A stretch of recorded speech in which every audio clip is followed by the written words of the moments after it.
믿음으로 에녹은 죽음을 보지 않고 옮겨졌으니 하나님이 그를 옮기심으로 다시 보이지 아니하였느니라. 그는 옮겨지기 전에 하나님을 기쁘시게 하는 자라 하는 증거를 받았느니라. 믿음이 없이는 하나님을 기쁘시게 하지 못하나니 하나님께 나아가는 자는 반드시 그가 계신 것과 또한 그가 자기를 찾는 자들에게 상 주시는 이심을 믿어야 할지니라. 아멘. 네, 주일 오후 찬양 예배 때 저는 지금 계속 히브리서 11장을 함께 나누고 있죠. 히브리서 11장 1절 2절을 보면 믿음은 바라는 것들의 실상이요 보지 못하는 것들의 보이지 않는 것들의 증거니 선진들이 이로써 증거를 얻었느니라. 그리고 히브리서 11장이 끝나고 12장 1절을 보면은 이러므로 우리에게 구름같이 둘러싼 허다한 증인들이 있으니 이렇게 이야기하고 있죠. 여기에서 말하는 믿음의 증거를 얻은 선진들, 하나님께서 옳다고 인정해 주신 믿음의 선진들, 우리를 둘러싸고 있는 구름같이 허다한 증인들에 대한 말씀을 우리는 함께 나누고 있습니다. 지난 시간에는 죽었으나 지금도 말하고 있는 아벨에 대해서 나눴고요.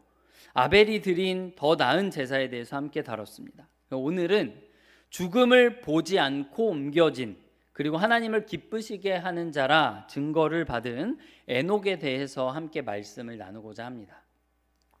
에녹이 기록된 구약 성경은 창세기 5장이죠.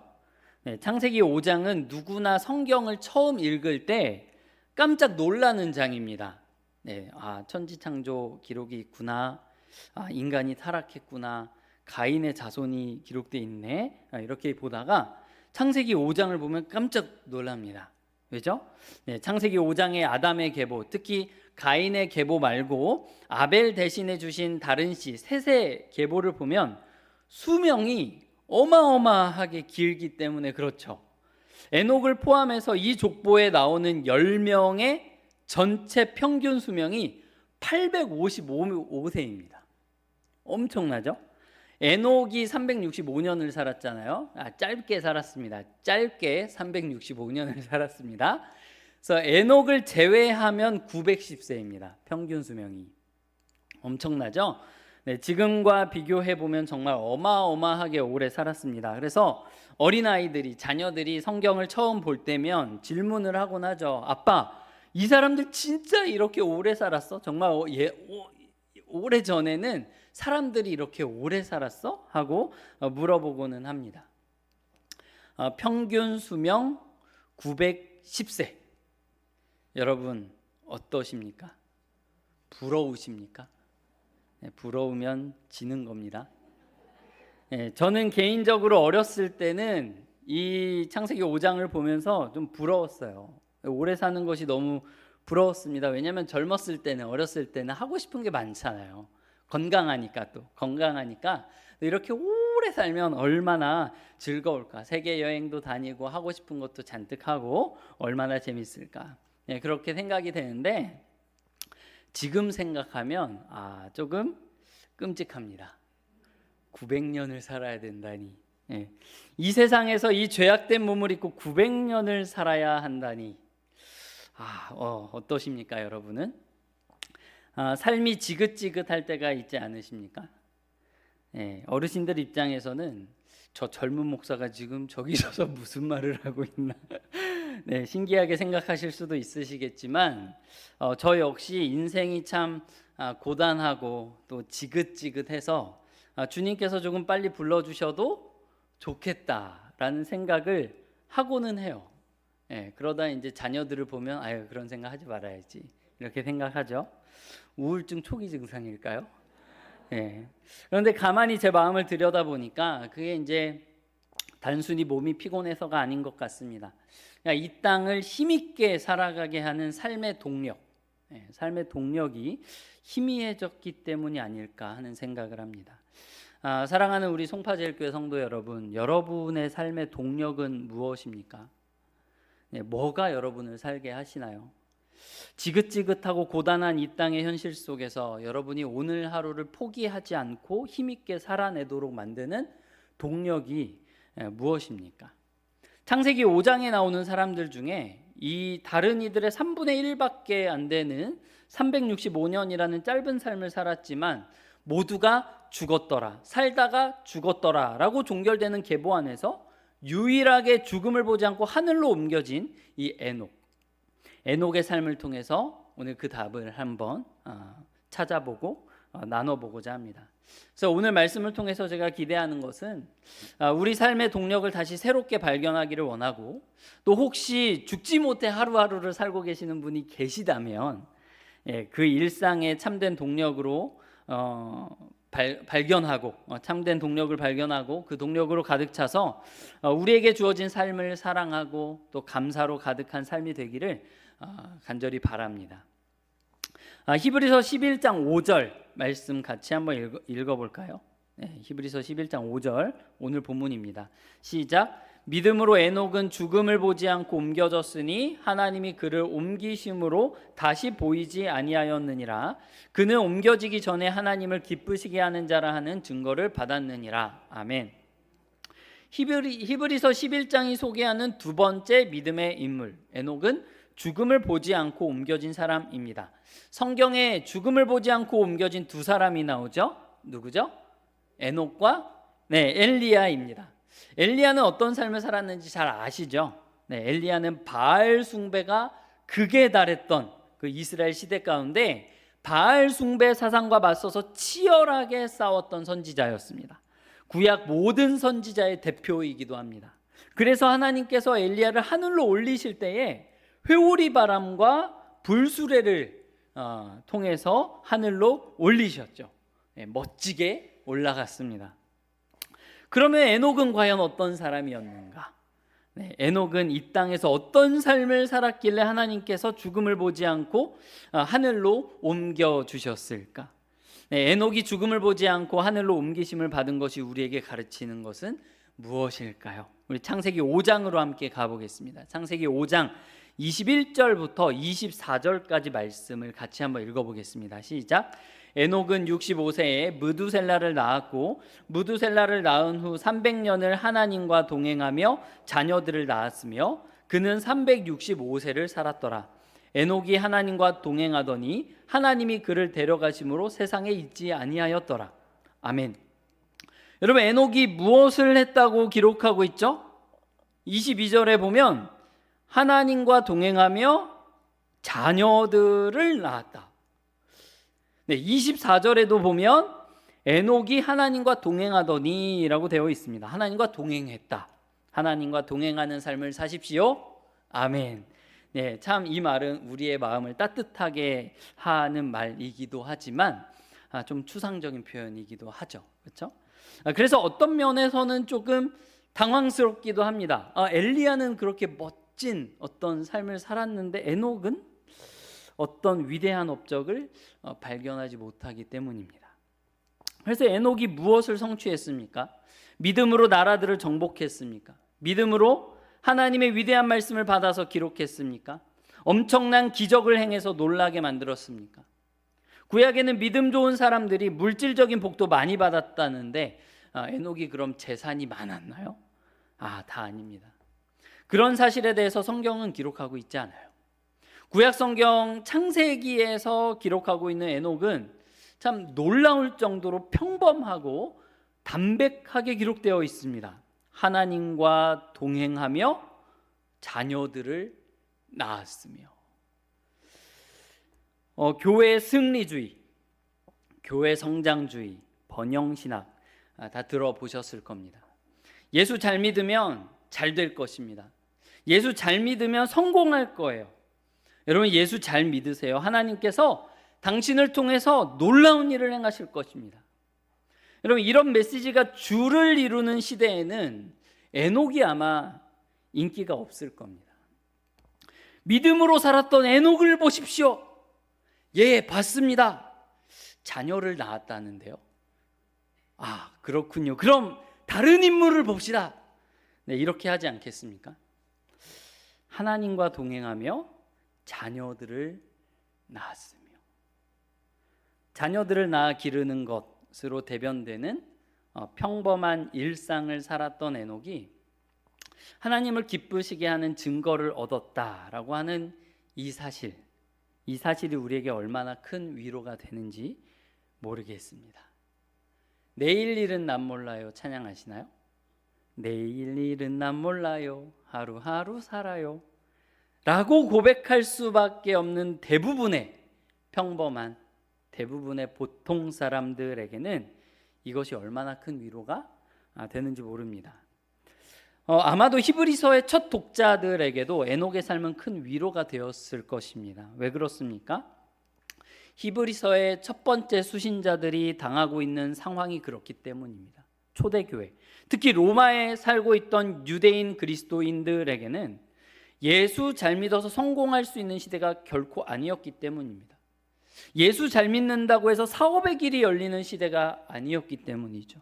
예수 잘 믿어서 자녀 교육에 성공해서 네로라는 아카데미에 다 보내고 정계에 진출시켜서 높은 자리에 오를 수 있는 그런 시대가 아니었기 때문입니다. 오히려 예수를 잘 믿으면 잘 믿을수록 망할 수 있는 시대, 더 나아가서는 있던 재산도 빼앗기고 생명도 내놓아야 하는 그런 시대였죠. 그런 시대 속에서 히브리서 기자는 에녹의 이야기를 하면서 이렇게 이야기를 하는 것입니다. 우리 재산과 삶을 위협하는 세상을 두려워하지 맙시다. 예수 안에서 하나님을 기쁘시게 하는 삶을 삽시다. 나를 기쁘게 하는 삶이 아니라 하나님을 기쁘시게 하는 삶을 삽시다 라고 권면하고 있는 것이죠. 여러분, 그러면 에녹이 살았던 시대를 혹시 여러분 기억하십니까? 에녹이 살았던 시대 역시 크게 다르지 않았습니다. 가인의 후손들은 날이 갈수록 기술을 발전시키며 성을 견고히 하며 번성했고 악은 깊어져 갔습니다. 그 시대상을 창세기 6장이 잘 보여주는데요. 창세기 6장 4절과 5절을 같이 한번 볼까요? 창세기 6장 4절 5절 자, 한번 읽어보겠습니다. 시작. 당시에 땅에는 네피림이 있었고 그 후에도 하나님의 아들들이 사람의 딸들에게로 들어와 자식을 낳았으니 그들은 용사라 고대에 명성이 있는 사람들이었더라. 여호와께서 사람의 죄악이 세상에 가득함과 그의 마음으로 생각하는 모든 계획이 항상 악할 뿐임을 보시고. 아멘. 네피림에 대해서는 해석이 다양하지만 네피림과 그 아들들이 말하는 분명한 사실은 뭐냐면 사람들이 당시 하나님에게서 점점 더 멀어졌고 하나님의 법을 따라 살기보다 그들은 용사라 고대에 명성이 있는 사람들이었다. 그러니까 용사라는 말은 힘 있는 사람이라는 걸 뜻하거든요. 힘의 논리를 따라 살았다는 것을 말해주고 있습니다. 강한 자가 명성 있는 자가 되는 그런 세상, 힘이 곧 신처럼 여겨지는 그런 시대였습니다. 여러분, 이 네피림의 문화가 사실 오늘날 우리가 사는 세상에도 비슷하지 않습니까? 오늘날의 세상도 우리에게 똑같이 말해주고 있죠. 스펙을 쌓아라, 돈을 벌어라, 내 힘을 증명해라, 그래야 명성을 얻고 편하게 살 수 있다. 그것이야말로 인생이다라고 우리에게 똑같이 말해주고 있지 않습니까? 여전히 세상은 철저하게 눈에 보이는 성공과 힘의 구조로 굴러가는 것처럼 보여요. 경건하게 살고자 하는 사람들이 숨이 막히는 세상입니다. 에녹이 살았던 세상도 마찬가지입니다. 하나님을 예배하는 것보다 당장 내 손에 힘을 쥐는 것이 훨씬 더 상식적으로 여겨지는 그런 세상이었죠. 에녹은 죄가 온 세상이 충만하고 힘의 논리가 지배하는 그런 세상을 살되 믿음으로 하나님과 동행하면서 365년을 살았고 죽음을 보지 않고 하늘로 옮겨졌습니다. 여러분, 그런데 창세기 5장에 보면 좀 독특한 표현이 있어요. 다른 인물들은 누가 몇 세에 누구를 낳았고 누구를 낳은 후에 몇 년을 지내며 자녀를 낳았으며 그래서 그는 총 몇 세를 살고 죽었더라 이렇게 기록하고 있는데 에녹은 22절에 보면 5장 22절에 보면 무두셀라를 낳은 후에 300년을 하나님과 동행하며 자녀를 낳았다고 기록하고 있습니다. 주해적으로 좀 살펴보면 무두셀라의 탄생과 에녹이 하나님과 동행한 것이 어떤 모종의 연결고리가 있는 것처럼 보입니다. 한 번쯤 들어보셨을 거예요. 무두셀라의 이름의 뜻은 창을 던지는 사람, 창의 사람이라는 뜻을 가지고 있지만 다른 뜻으로는 보내버리다라는 뜻을 가지고 있습니다. 그래서 은유적으로 이 창을 든 전사가 죽으면 심판이 온다라고 하는 뜻을 가지고 있죠. 그래서 무두셀라의 아버지인 에녹이 무두셀라의 이름 뜻을 이렇게 지었다는 것을 보면 에녹은 아마 이 세상에 심판이 오리라는 것을 알았던 것 같습니다. 아니, 최소한 심판에 대해서 하나님께서 온 세상을 심판하실 것에 대해서 알았던 것은 분명합니다. 무두셀라라는 이름의 뜻풀이가 아니더라도 유다서 1장 14절 15절에 보면 이렇게 기록되어 있거든요. 제가 읽어드리겠습니다. 아담의 7대 손 에녹이 이 사람들에 대하여도 예언하여 이르되 보라, 주께서 그 수만의 거룩한 자와 함께 임하셨나니 이는 뭇사람을 심판하사. 뭇이라고 하는 것은 모든이죠. 모든 사람을 심판하사 모든 경건하지 않은 자가 경건하지 않게 행한 모든 경건하지 않은 일과 또 경건하지 않은 죄인들이 주를 거슬러 한 모든 완악한 말로 말미암아 그들을 정죄하려 하심이라 하였느니라. 그렇죠? 뭇사람을 심판하실 하나님에 대해서 에녹이 알고 있었다는 것입니다. 그리고 사실 무두셀라의 연대를 계산해 보더라도 뜻이 좀 통해요. 무두셀라가 죽은 해에 홍수 심판이 임했다는 것을 우리가 연대를 계산해 보면 알 수 있거든요. 무두셀라가 187세에 라멕을 낳았습니다. 그리고 라멕이 182세에 노아를 낳았고요.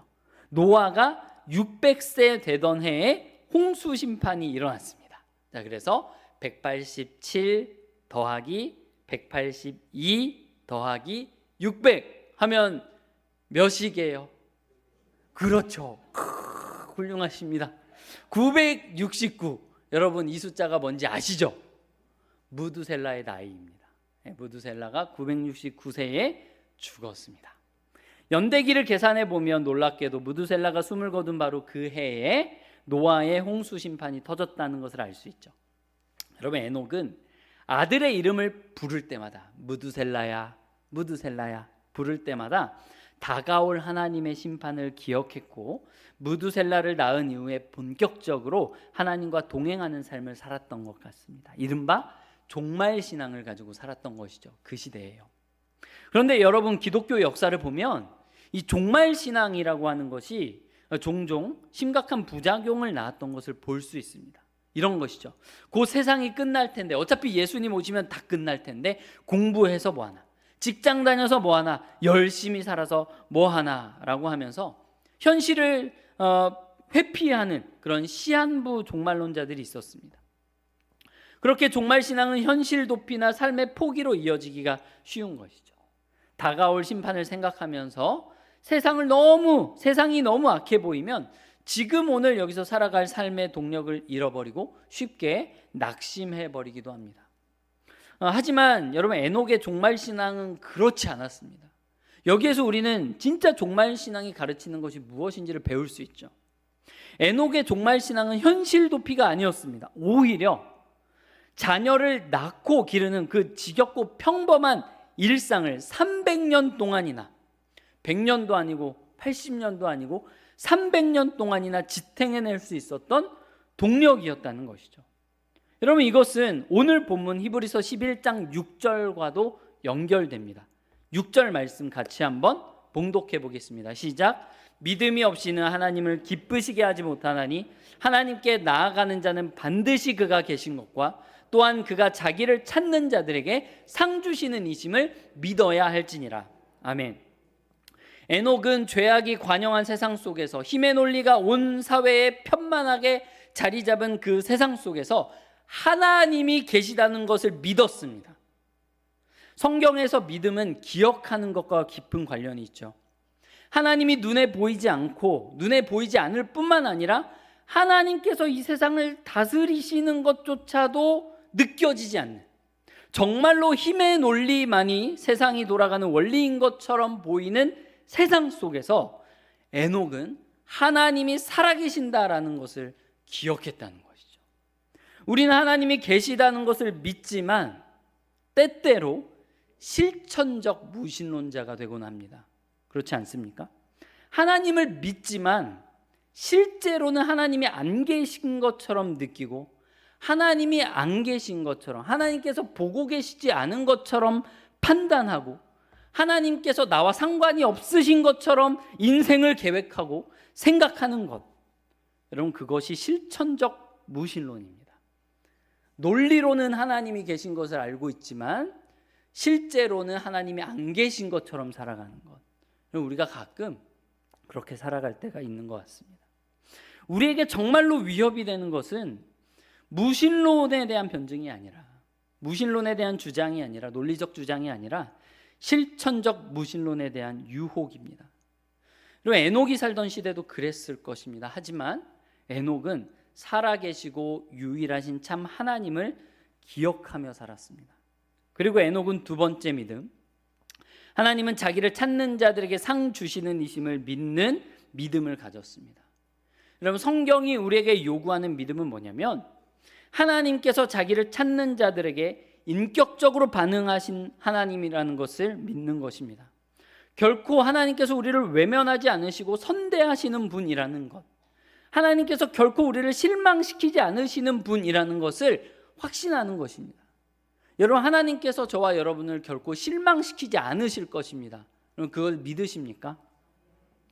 여러분, 다시 말해서 하나님을 달란트 비유에서 한 달란트 받은 자가 말하는 것처럼 당신은 굳은 사람이라, 심지 않은 데서 거두고 해치지 않은 데서 모으는 분이라, 나를 착취하는 자요, 당신은 나를 괴롭히는 자요, 당신은 나를 괴롭히지 못해서 안달난 분이라 생각하는 것이 아니고, 주님은 주님을 찾는 자들에게, 그분께 나오는 모든 자에게 선으로 베푸신다는 것을 확신하는 것이죠. 우리 역시 때때로 내 뜻대로 인생이 풀리지 않거나 내 인생 가운데 고난이 찾아오면 한 달란트 받은 자처럼 하나님을 원망하는 마음이 들고는 합니다. 그 마음을 깊숙이 들여다보면 거기에 뭐가 있을까요? 거기에는 내 삶의 안락함과 내 뜻대로 내 인생을 통제하고 싶은 우상, 하나님을 사랑하는 것보다 내 뜻을 이루는 것, 내 삶을 내가 통제하는 것을 더 사랑하는 삶이 자리 잡고 있습니다. 나의 만족을 다른 곳에 두고 있으니 우리가 하나님의 선하심을 의심하게 되는 것이죠. 사랑하는 성도 여러분, 하나님은 선하십니다. 하나님은 항상 선하십니다. 이 사실을 믿으시기를 축원합니다. 그렇다면 힘의 논리가 지배하던 그 타락한 시대에 에녹이 바라보았던 상은 무엇이었을까요? 인간의 감각적인 눈으로 볼 때 홍수 이전 시대에 끝까지 믿음을 지키며 사는 삶의 끝은 손해와 고통뿐이었을 것입니다. 예배하는 자의 삶이 네피림처럼 거창한 명성을 얻을 수도 없었습니다. 만약에 에녹이 눈에 보이는 보상을 바랐다면, 이 땅에서 얻는 보상을 꿈꿨다면 진작에 낙심하고 포기했을 것입니다. 그렇지만 여러분, 에녹이 바라보았던 상은 이 세상의 물질이나 업적이 아니었습니다. 그에게 상은 바로 창세기 15장 1절에서 하나님께서 아브라함에게 주셨던 말씀, 나는 내 방패요 너의 지극히 큰 상급이니라 하신 것처럼, 에녹에게는 매일의 일상 속에서 살아계신 하나님과 교제하고 하나님의 임재를 누리는 것 자체가, 하나님과 함께 동행하는 것 자체가 주님께서 주시는 보상이었을 것입니다. 그런데 다시 한번 생각해 볼 부분은, 여러분, 에녹이 그런 방식으로 폭력이 가득한 세상 속에서 하나님과 동행하면서 300년을 살았다는 것입니다. 무려 300년입니다. 300년. 그는 세상에 임할 심판을 알고 있었습니다. 에녹 앞에는 항상 무두셀라가 있었습니다. 항상 심판이 눈앞에 있었습니다. 그리고 세상은 악으로 가득했습니다. 에녹은 하나님과 300년을 동행했습니다. 매일 아침에 눈을 떠서 밥을 먹고 아이들을 돌보고 이웃을 대하는 그 평범한 현실을 300년 동안 묵묵히 걸어갈 수 있었던 힘은 무엇이었겠습니까? 오늘 나의 이 작은 인생의 걸음이 세상에서는 보잘것없어 보이지만, 뭔가 세상에 큰 업적을 이룰 수도 없겠지만, 하나님께서 나를 보고 계시고 주님과 함께 걷는 이 일상 자체가 내 삶의 가장 큰 상급이다라는 믿음, 그러한 삶의 해석이 있었기 때문입니다. 그러나 사랑하는 성도 여러분, 우린 어떻습니까? 매일 무너지고 하나님의 선하심을 자주 의심하는 우리가 도대체 어떻게 이 두 가지 믿음의 내용을 확신하면서 평생을 하나님과 동행할 수 있을까요? 우리의 작은 의지로는 하루도 불가능하겠죠. 그래서 히브리서는 12장 2절에서 우리에게 변함없이 에녹을 넘어서 믿음의 주를 바라보라고 요청합니다. 믿음의 주요 또 온전하게 하시는 이인 예수를 바라보자. 에녹이 보여주었던 그 믿음의 실체이시며 우리의 연약하고 흠 많은 믿음을 마침내 온전하게 완성해 주실 분, 바로 예수 그리스도를 바라보자라고 합니다. 우리가 예수 그리스도를 바라볼 때에 우리는 에녹이 가졌던 이 두 가지 믿음의 기둥, 하나님을 기쁘시게 하는 두 가지 믿음의 내용을 세워갈 수 있으리라 믿습니다. 왜 그렇습니까? 첫 번째로 하나님을 바라볼 때 우리는 하나님의 살아계심을 확실히 믿을 수 있기 때문입니다. 에녹은 보이지 않는 하나님을 오직 믿음의 눈으로만 보았습니다. 그렇지만 우리는 눈에 보이지 않으시는 창조주 하나님께서 육신을 입고 역사 속에 들어오신 실체를 압니다. 골로새서에서 예수 그리스도에 대해서 말하기를 그는 보이지 아니하는 하나님의 형상이시오 모든 피조물보다 먼저 나시니라고 소개하고 있죠. 빌립이 예수님께 우리에게 아버지를 보여주십시오 라고 했을 때 예수님께서는 나를 본 자는 아버지를 보았거늘 어찌하여 아버지를 보이라 하느냐라고 말씀하셨습니다. 독일의 신학자인 디트리 보네퍼는 이렇게 말했습니다. 하나님이 어디에 계시느냐고 묻는 세상에 대해서 기독교는 하늘을 가리키지 않는다. 기독교는 십자가에 달려 고통받으시는 예수 그리스도를 가리킨다. 보이지 않는 하나님은 십자가에 달리신 예수를 통해서 가장 선명하게 자신을 보여주셨다. 그럼 어떻게 의인이 불의한 자를 위해서 죽을 수 있단 말입니까? 우리는 십자가에 못 박히신 그리스도를 전하니 그리스도는 하나님의 능력이요 하나님의 지혜니라. 아멘. 그리고 예수 그리스도께서는 십자가에서 죽으시고 사흘 만에 부활하심으로써 우리에게 더 명백하게 하나님을 보여주셨습니다. 로마서 1장 4절에 보면 예수께서는 죽은 자들 가운데서 부활하사 능력으로 하나님의 아들로 선포되셨습니다. 사망 권세를 깨뜨리신 이 부활의 사건은 우리 하나님께서 참으로 생명과 사망을 주관하시는 유일하시고 살아계신 하나님이심을 온 우주에 증명하신 위대한 선포입니다. 우리는 부활하신 예수 그리스도를 통해서 하나님이 마치 안 계신 것 같은 세상 한복판에서 하나님이 지금 내 곁에 살아계신다고 온전히 확신하며 삶을 걸어갈 수 있는 것이죠. 두 번째로 우리는 예수 그리스도를 바라볼 때 우리는 하나님께서 참으로 선하신 분이라는 것을 확신할 수 있습니다. 여러분, 에녹이 죽음을 보지 않고 하늘로 올라갈 수 있었던 이유가 무엇인지 아십니까? 그것은 에녹이 잘 살았기 때문이 아닙니다. 그것은 수천 년 뒤에 오실 참되고 완벽한 에녹이신, 그러니까 하나님과 완벽하게 동행하신 예수 그리스도께서 하늘 영광 버리고 이 땅에 내려오셔서 우리 대신 죽음을 맛보셔야 했기 때문입니다.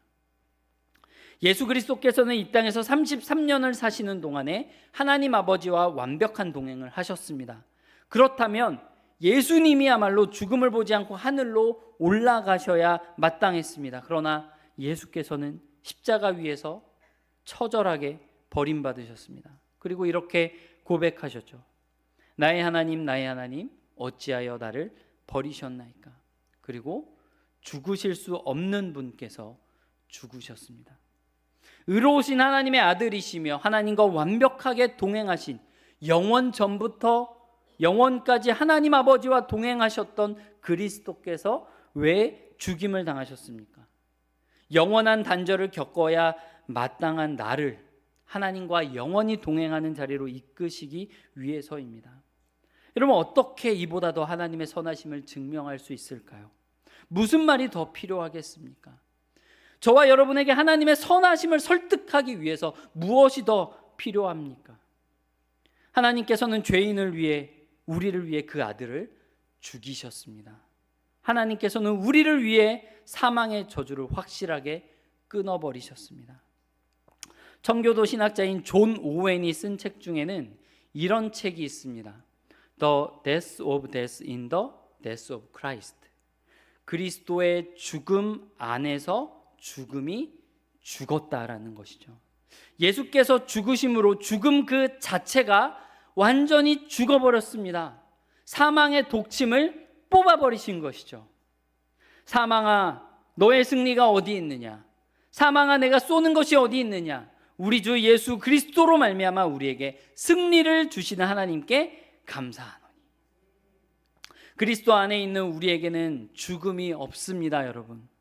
비록 육신의 숨이 멎는 물리적 죽음을 맞이할지라도 사실은 진짜 죽는 것이 아닙니다. 나를 살아서 믿는 자는 영원히 죽지 않을 것이라고 말씀하셨습니다. 그리스도 안에 있는 성도는 죽는 것이 아니라 에녹처럼 영광스러운 하늘로 옮겨지는 것입니다. 오직 그리스도 안에서 말입니다. 여러분, 에녹의 삶은 우리에게 단 한 가지 위대한 사실을 깨닫게 해줍니다. 지금 이 땅에서의 삶과 죽음 이후의 삶은 단절이 아니라 영광스러운 연속성을 가진다는 사실입니다. 아벨의 기사를 읽으면서 그래도 예수님 잘 믿으면 죽긴 죽는구나 하고 낙심하는 성도들에게 에녹의 기사를 곧바로 들려줌을 통해서 죽음이 끝이 아니라는 것을 상기해 주는 것이죠. 에녹은 이 땅에서 하나님과 동행했습니다. 그리고 하늘로 옮겨져서도 하나님과 동행하고 있습니다. 장소만 바뀌었을 뿐이죠. 그렇습니다. 사랑하는 성도 여러분, 우리가 밥을 짓고 출근하고 때로는 눈물을 흘리며 버티고 있는 이 고단한 일상 속에서 주님과 동행하는 지금 이 순간이 사실은 이미 영원한 하나님 나라를 살고 있다는 것입니다. 저 하늘에서도 하나님과 동행할 것이고 지금 여기에서도 하나님과 동행하고 있으니 그 영광스러운 동행의 연속성 자체가 오늘 고단한 하루를 살아내는 우리의 진짜 삶의 동력이요, 삶의 의미가 되는 것입니다. 삶의 의미를 잃어버린 우리에게 여러분, 하나님께서는 손을 내미시는 것입니다. 손을 내미셔서 함께 걷자라고 말씀하십니다. 주님 속도에 맞춰서 걸음마 하듯 느리지만 멈추지 않고 쉬지 않고 주님 인도하시는 대로 함께 걷습니다. 여러분, 그게 우리의 인생의 의미이고 동력이 아닐까요?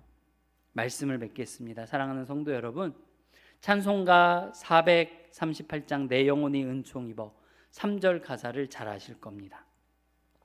높은 산이 거친 들이 초막이나 궁궐이나 내 주 예수 모신 곳이 그 어디나 하늘나라. 내 일상이 거친 들과 같고 초막같이 누추하고 고단할지라도 죽음을 죽이시고 나를 영원한 생명으로 옮기신 예수 그리스도 안에서 하나님과 함께 걷는 우리의 일상이 이미 영광스러운 하나님 나라입니다. 이 세상에서 위대한 업적을 이루지 못한다 하더라도, 우리의 이름을 내걸지 못한다 하더라도, 명예를 얻지 못해도 믿음 가지고 평범해 보이는 일상을 살아가는 가운데 하나님께서는 그 안에서, 그 믿음 안에서 영광을 받으십니다. 시편 90편은 우리에게 가르쳐 주기를 우리의 연수가 70이요 강건하면 80이라고 했지만 이제는 의학이 많이 발전해서 기대 수명이 80세 이상이 되었습니다. 강건하면 100세도 사는 시대죠. 서론에서 제가 저 역시 인생이 고단하고 지긋지긋해서 주님이 빨리 불러주셨으면 좋겠다라는 생각을 하곤 한다고 말씀드렸죠. 맞습니다. 하나님이 안 계신 것 같은 세상 속에서 내 힘과 의지만으로는 이 100년 가까운 세월을 버티려고 한다면 그것은 고역일 뿐이죠. 삶의 동력을 잃어버릴 수밖에 없습니다. 여러분, 그러나 선하신 하나님이 계시다는 것을 기억하고 오늘 나의 평범한 초막 같은 일상이 저 영원한 하늘나라와 잇대어져 있음을 그리스도 안에서 발견하게 된다면 우리에게 주어진 80년, 100년의 세월은 지겨운 버팀의 연속이 아니라 주님과 함께 걷는 영광스러운 동행이 될 줄 믿습니다. 하나님께서 오늘 본문을 사용하셔서 우리에게 참된 삶의 의미를 가르쳐 주시고 삶의 바른 동력을 부어주시기를 기도합니다. 이번 한 주간에도 어떤 형편 속에서도 나를 위해